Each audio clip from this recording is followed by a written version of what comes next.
Hey guys, what's up? Check out this new model. Today I'm gonna show you origami tulip flower. So let's get started.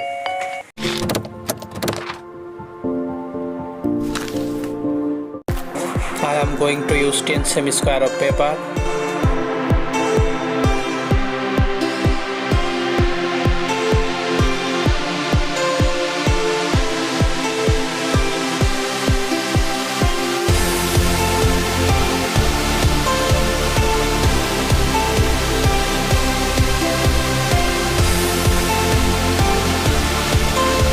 Hit the subscribe button, click the notification bell is a big part of the conversation.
I am going to use 14:8 semi paper.